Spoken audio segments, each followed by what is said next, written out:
কেন তারা ফাইন্যান্স করবে, ফাইন্যান্স করলে কি বেনিফিট হবে, এটার বিজনেস পার্সপেক্টিভটা কি। জাহাজ পণ্য প্রক্রিয়াজাত শিল্পে বিনিয়োগ আকৃষ্ট করতে চট্টগ্রামে অনুষ্ঠিত হয়েছে দুদিনব্যাপী আন্তর্জাতিক সেমিনার। বুধবার চট্টগ্রামের রেডিসন ব্লুতে দিনব্যাপী এই সেমিনারের প্রথম দিনে বিনিয়োগ আকৃষ্ট করতে মোট 5টি সেশনে আলোচনায় উঠে আসে গ্রিন শিপইয়ার্ড তৈরিতে সক্ষমতা, সম্ভাবনা, সমস্যা, চ্যালেঞ্জ মোকাবেলা করে বিনিয়োগ বৃদ্ধি ও 2025 সালে এসআরএফপি বাস্তবায়নে নানা পরিকল্পনার কথা তুলে ধরা হয়। এছাড়াও এই শিল্পের সাথে নারী কর্মীদের নিয়োগের পাশাপাশি শিপইয়ার্ডগুলোকে হংকং কনভেনশন অনুযায়ী কমপ্লিমেন্ট ইয়ার্ডে উন্নতি করার জন্য বিভিন্ন বিষয় নিয়ে আলোচনা করা হয়। রিটার্নটা কীভাবে আসবে, প্লাস এটার দেশের অর্থনীতিতে, প্লাস ওয়াইডার ইকোনমিতে এটার ইম্প্যাক্টটা কী।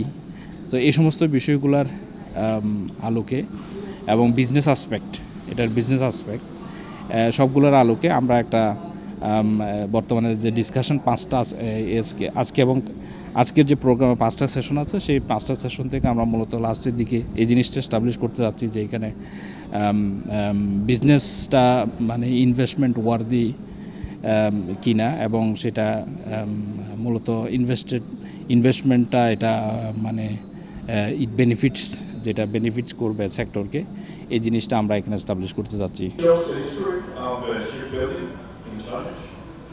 And you'll see that go back to 1970 and up to 2033. অংশ নেওয়া প্রতিষ্ঠানগুলো আশা করেন 2025 সালের মধ্যে শতভাগ গ্রিন শিপইয়ার্ড হলে জাহাজ ভাঙা শিল্প উন্নতি হবে। এতে করে বিভিন্ন দেশের জাহাজ এখানে অনায়াসে কাটা যাবে।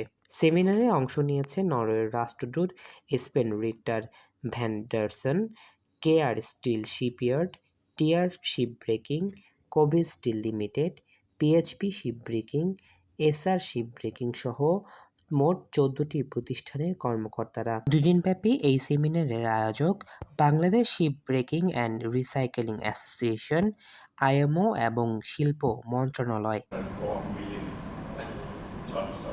জুলকার নাইন, দৈনিক আজাদী।